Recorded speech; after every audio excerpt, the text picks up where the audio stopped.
बच्चों, क्या हाल चाल। मैं हूं विपुल पाल। स्वागत है आप सबका हमारे यूट्यूब चैनल बायोलॉजी गुरु मंत्र में। तो बच्चों, लास्ट लेक्चर में हम लोगों ने पढ़ लिया था plasma membrane, cell wall, nucleus, cytoplasm के बारे में। तो आज हम बच्चों पढ़ेंगे सेल ऑर्गेनेल्स के बारे में। तो आइए सबसे पहले हम स्टार्ट करते हैं, क्या सेल ऑर्गेनेल्स के बारे में आज पढ़ना स्टार्ट करते हैं। तो हमारी जो हेडिंग है आज की वो क्या है, parts of cell and that is cell organelles. Part of cell that is cell organelles के बारे में पहला पॉइंट क्या है, मेम्ब्रेन बाउंड ऑर्गेनेल्स। तो जो सेल ऑर्गेनेल्स होती हैं वो क्या आते हैं, मेम्ब्रेन बाउंड होती हैं। मेम्ब्रेन बाउंड का क्या मतलब हुआ कि जैसे कि हमने न्यूक्लियस देखा, न्यूक्लियस के ऊपर क्या था, डबल लेयर मेम्ब्रेन पाई जाती है, जिसको हम क्या कहते हैं, न्यूक्लियर मेम्ब्रेन कहते हैं। ऐसे ही जो भी हमारे सेल ऑर्गेनेल्स होते हैं, हमने पढ़ा था कि सेल ऑर्गेनेल्स क्या होते हैं, साइटोप्लाज्म के अंदर क्या पाए जाते हैं, सेल ऑर्गेनेल्स पाए जाते हैं। साइटोप्लाज्म में ही क्या पाए जाते हैं, सेल ऑर्गेनेल्स। सेल ऑर्गेनेल्स कैसे, वैक्यूल्स हुआ, ये हमारा सेल ऑर्गेनेल्स है। माइटोकॉन्ड्रिया सेल ऑर्गेनेल्स है। लाइसोसोम्स, गोल्गी बॉडी, ये सब क्या हमारे सेल ऑर्गेनेल्स हैं। तो इनमें भी क्या होता है, मेम्ब्रेन पाई जाती हैं। तो कोई होती है जिनमें सिंगल मेम्ब्रेन बाउंडेड होती हैं, कोई डबल मेम्ब्रेन बाउंडेड होती हैं, कोई नॉन मेम्ब्रेन बाउंडेड होती हैं। तो सिंगल मेम्ब्रेन बाउंडेड कौन होती है, डबल मेम्ब्रेन बाउंडेड कौन होती हैं, कौन नॉन मेम्ब्रेन बाउंडेड होते हैं, वो हम आगे ट्रिक से सीखेंगे कि किसमें एक सिंगल मेम्ब्रेन होता है, किसमें डबल, किसमें कोई भी मेम्ब्रेन नहीं होती। ओके बच्चों, नेक्स्ट पॉइंट पे हम चलते हैं। Present to support complex activity of cell. ये क्या करते हैं, इनका ये सेल ऑर्गेनेल्स का फंक्शन क्या है, ये इनका काम क्या है। तो जैसे कि मैं ह्यूमन एग्जाम्पल की बात करूँ, ह्यूमन बींग्स की, तो हम लोग क्या होता है कि बहुत सारे फंक्शंस हम लोग के बॉडी में चलते हैं, जैसे कि रेस्पायरेशन हुआ, एक्सक्रीशन हुआ, रेस्पायरेशन, एक्सक्रीशन, डाइजेशन। तो इन सारे प्रोसेस को, इन सारे एक्टिविटीज़ को कराने के लिए इन्हें ये क्या करते हैं, हेल्प करते हैं, उनको परफॉर्म, उनके एक्टिविटी को परफॉर्म कराते हैं। तो इसलिए क्या पाए जाते हैं, हमारे बॉडी में सेल ऑर्गेनेल्स पाए जाते हैं। ये क्या होता है, डिफरेंट टाइप्स के होते हैं, जैसे कि ये कई तरीक़ों से मैंने बताया, वैक्यूल्स हुआ, माइटोकॉन्ड्रिया हुआ, और क्या हुआ, लाइसोसोम्स हुआ, गोल्गी बॉडी हुई। तो ये कई तरह के सेल ऑर्गेनेल्स होते हैं। तो जो सबसे पहले हम लोग पढ़ने चल रहे हैं वो क्या है, दैट इज़ वैक्यूल। वैक्यूल में फर्स्ट पॉइंट क्या है, दैट इज मेम्ब्रेन बाउंड। तो ये भी क्या होता है, मेम्ब्रेन बाउंडेड होता है। मैंने आपको बताया कि सेल ऑर्गेनेल्स, जितने भी सेल ऑर्गेनेल्स हैं, सबके सब क्या होते हैं, मेम्ब्रेन बाउंड होती हैं। क्लियर बच्चों, इतनी बातें समझ में आई।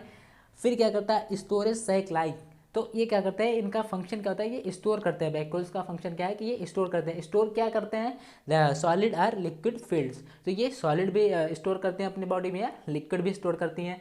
अब इनकी बात करें हम, वैक्यूल्स दो तरह की होती है, कौन सा, vacuole in animal cells and vacuole in plant cells. तो एक वैक्यूल होता है जो एनिमल सेल्स में पाया जाता है, एक वैक्यूल होता है जो प्लांट सेल्स में पाया जाता है। तो इन दोनों में डिफरेंस क्या है, आइए हम आगे आपको सिखाते हैं कि इन दोनों में डिफरेंस क्या है। तो फिगर आपको यहाँ पे क्लियर है। इनमें क्या हुआ, वैक्यूल्स हुआ, वैक्यूल्स भी मेम्ब्रेन बाउंड होता है। न्यूक्लियस क्या होता है, हमारा डबल मेम्ब्रेन बाउंड होता है, जिसको हम क्या कहते हैं, न्यूक्लियर मेम्ब्रेन कहते हैं, या न्यूक्लियर इन्वेलप कहते हैं। और यहाँ पे फर्स्ट लेयर आपको दिख रहा होगा, सेल वाल। ये तो हम लोग बहुत पहले से पढ़ते आ रहे हैं, क्योंकि ये प्लांट की सेल वाल है, प्लांट सेल है, इसलिए हमें पे क्या होता है, सेल वाल प्रेजेंट है। अगर एनिमल की सेल होता है तो सेल वाल एब्सेंट होती। फिर इसके अंदर क्या पाया था, सेल प्लाज्मा मेम्ब्रेन है, इसी को हम क्या बताएं, प्लाज्मा मेम्ब्रेन और सेल मेम्ब्रेन। फिर ये क्या है, माइटोकॉन्ड्रिया। माइटोकॉन्ड्रिया को हम power house of the cell कहते हैं। क्यों कहते हैं, अभी इसी लेक्चर में हम सीखेंगे। ओके बच्चों, चलिए हम सीखते हैं अब एनिमल सेल और प्लांट सेल में वैक्यूल का फंक्शन क्या है। बच्चों अब हम देखते हैं क्या, vacuole in animal cell and vacuole in plant cell. वहाँ पे हमने आपको बता दिया कि जो वैक्यूल होता है वो दो तरीके से होता है, एक क्या होता है एनिमल सेल में और एक प्लांट सेल में। तो आइए सबसे पहले हम देखते हैं क्या, वैक्यूल इन एनिमल सेल्स। तो इनमें क्या होता है, वैक्यूल्स क्या होते हैं, स्मॉल होते हैं, स्मॉल होते हैं, टेम्प्ररी होते हैं। स्मॉल का मतलब क्या हुआ कि देखो यहाँ पे आपको दिख रहा होगा, तो यहाँ पे ये क्या है, हमारी एनिमल की सेल है। तो एनिमल सेल क्या होती है, स्ट्रक्चर में राउंडेड होती हैं। तो ये हमारा एनिमल सेल हुआ। इसमें देखो जो वैक्यूल्स है वो क्या होते हैं, वैक्यूल्स जो पाए जाते हैं वो स्मॉलेस्ट पाए जाते हैं। लेकिन अगर आपको इस फिगर में दिख रहा होगा, ये है हमारा प्लांट सेल। प्लांट सेल क्या होता है, ये एनिमल सेल राउंड होता है। प्लांट सेल क्या होता है हमारा, रिंग लाइक स्ट्रक्चर होता है। क्लियर, तो ये रॉड लाइक स्ट्रक्चर होता है, रॉड लाइक स्ट्रक्चर होता है। रॉड लाइक स्ट्रक्चर में देखो आप, वैक्यूल जो है हमारा, ये पूरा न्यूक्लियस को कवर किया हुआ। तो इनमें क्या होता है, वैक्यूल्स इन प्लांट सेल में क्या होता है, लार्ज होता है, डिस्टिंक्ट होता है। डिस्टिंक्ट मतलब क्या हुआ, क्लियरली विजिबल। तो इसमें देखो जो सीधी सी बात है, क्लियरली विजिबल कौन होगा, जो साइज में बड़ा होगा, और क्लियरली विजिबल कौन होगा, जो साइज में छोटा होगा। इतनी बात क्लियर है बच्चों आपको कि एनिमल सेल में जो वैक्यूल्स पाए जाते हैं वो स्मॉलेस्ट होते हैं और प्लांट सेल में जो वैक्यूल्स पाए जाते हैं वो लार्ज होते हैं। लार्ज होने की वजह से क्लियरली विजिबल होते हैं, इसी वजह से इनको कहा गया लार्ज एंड डिस्टिंक्ट और इनमें क्या होते हैं स्मॉल होते हैं। टेम्पररी का मतलब क्या हुआ, नेक्स्ट पॉइंट आता है हमारे टेम्पररी होते हैं। टेम्पररी का मतलब कि जब तक इनका फंक्शन होता है, जब तक ये इनका यहाँ पे ज़रूरत होती है, नीड होती है, तब तक यहाँ पे प्रेजेंट होते हैं, उसके बाद से क्या होता है ये गायब हो जाते हैं, इनमें अब्सेंट हो जाते हैं। क्लियर, तो इसका मतलब हुआ कि टेम्पररी हुआ। और नेक्स्ट इनमें क्या हुआ, प्लांट सेल में क्या होता है, यहाँ पे लिखा हुआ ये परमानेंट होते हैं, तो ये हमेशा बने रहते हैं इनमें, क्योंकि इनकी साइज़ बड़ी होती है, तो यहाँ पे हमेशा क्या होता है बने रहते हैं। अब मैंने बताया था कि वैक्यूल्स का काम क्या होता है, ये स्टोरेज का काम होता है। तो एनिमल सेल में ये क्या स्टोर करते हैं, store glucose, glycogen and protein. तो एनिमल में क्या स्टोर करते हैं, store glucagon, glycogen and proteins. तो ये ग्लूकोज स्टोर करता है, ग्लाइकोजन स्टोर करता है, और क्या स्टोर करता है, प्रोटीन स्टोर करता है एनिमल सेल में। तो बच्चों ये क्या करता है, इनमें कहता है स्टोर सेल सैप। तो ये क्या कहते हैं, सेल सैप क्या होती है, जो कि amino acid, sugar and organic acid. Clear बच्चों, सेल सैप क्या है, ये एक इसका स्टोर करती हैं amino acid, sugar and organic acid का प्लांट सेल में। फिर क्या होता है, plant cell provides turgidity and rigidity. Turgidity means क्या होता है कि इनमें ये टर्जिड हो जाती हैं, टर्जिड मीन्स क्या होता है, इनमें फ्लेक्सिबिलिटी होती है, एंड रिजिडिटी, और इनमें क्या पाई जाती है, रिजिडिटी पाई जाती है। तो एनिमल सेल में क्या स्टोर करते हैं, ग्लूकोज, ग्लाइकोजन एंड प्रोटीन। और प्लांट सेल में क्या स्टोर करते हैं, cell sap that is amino acid, sugar and organic acid. इतनी बातें बच्चों आपको क्लियर हुई। प्लांट सेल में 2 पॉइंट और है, हम आपको आगे सिखा रहे हैं। तो आप यहाँ पे फिगर को अच्छे से एक बार दोनों फिगर को फिर से कंपेयर कर लेते हैं हम। कंपेयर का मतलब क्या हुआ कि वैक्यूल सेल में क्या होता है, एनिमल सेल में स्मॉलेस्ट होते हैं, स्मॉलेस्ट की वजह से क्या होता है, क्लियरली विजिबल नहीं होते हैं। प्लांट सेल में इनका जो साइज होता है वो काफ़ी बड़ा होता है, इसकी वजह से ये क्लियरली विजिबल होते हैं, दैट इज डिस्टिंक्ट होते हैं।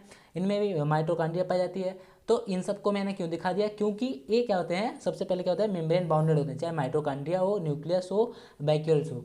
अब कुछ मेम्ब्रेन होती हैं जो सिंगल बाउंडेड होती हैं, कुछ डबल लेयर्ड होती हैं, कुछ बिना लेयर की होती हैं, नॉन मेम्ब्रेन बाउंड होती हैं।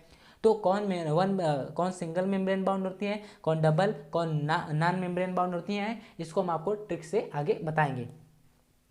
फिर क्या हुआ, इन दोनों में हमने डिफरेंस देख लिया, एनिमल सेल और प्लांट सेल में वैक्यूल्स का डिफरेंस हमने देख लिया। बच्चों आपको क्लियर है। चलो नेक्स्ट हम चलते हैं, वैक्यूल्स इन प्लांट सेल में जो 2 पॉइंट और है उसको हम सीखते हैं। तो अब बच्चों जो हमारा नेक्स्ट पॉइंट था वो ये था, नेक्स्ट पॉइंट यहाँ पे आपको दिख रहा होगा। ये नेक्स्ट पॉइंट क्या था, central vacuole of some plant, क्या है, central vacuoles of some plants में occupy 50 to 90% of cell volume. तो जो वैक्यूल होता है, यहाँ पे देखो क्या होता है, ये वैक्यूल काफ़ी बड़ा होता है। तो सेल वैल्यूम क्या होती है, जो इसके अंदर साइटोप्लाज्म पाए जाते हैं, इसको क्या बोलते हैं हम लोग, सेल वैल्यूम बोलते हैं। तो ये कहते हैं सेल वैल्यूम का 50 to 90% क्या होता है, इसको रखता है 50 to 90%। क्लियर, तो ये जो वैक्यूल होता है हमारा इतना बड़ा होता है कि जो सेल वैल्यूम है, इनके जो साइटोप्लाज्म है, इसको पूरा कवर अप कर होता है। आपको दिख भी रहा होगा कि न्यूक्लियस को पूरा कवर किया हुआ है हमारा वैक्यूल। तो वैक्यूल प्लांट सेल में क्या होते हैं, काफ़ी बड़े होते हैं, जो कि यही कह रहा है कि जो 50 to 90% सेल वैल्यूम का ऑक्यूपाई करता है। ओके बच्चों, तो हम लोगों ने क्या पढ़ा, वैक्यूल्स पढ़ लिया। वैक्यूल्स के बाद हम नेक्स्ट पढ़ेंगे माइटोकॉन्ड्रिया। ओके बच्चों, माइटोकॉन्ड्रिया बाद में, पहले आपका एंडोप्लाज्मिक रेटिकुलम, इसके बाद हम लोग पढ़ेंगे एंडोप्लाज्मिक रेटिकुलम। आप अगर हमारे चैनल पर नए हो तो अभी जाके सब्सक्राइब कर दो और बेल आइकन को भी प्रेस करना, जिससे कि हमारे जो आने वाली वीडियोज़ हैं उसकी लिंक आपको, उसका नोटिफिकेशन आपको मिलता रहे। Thank you.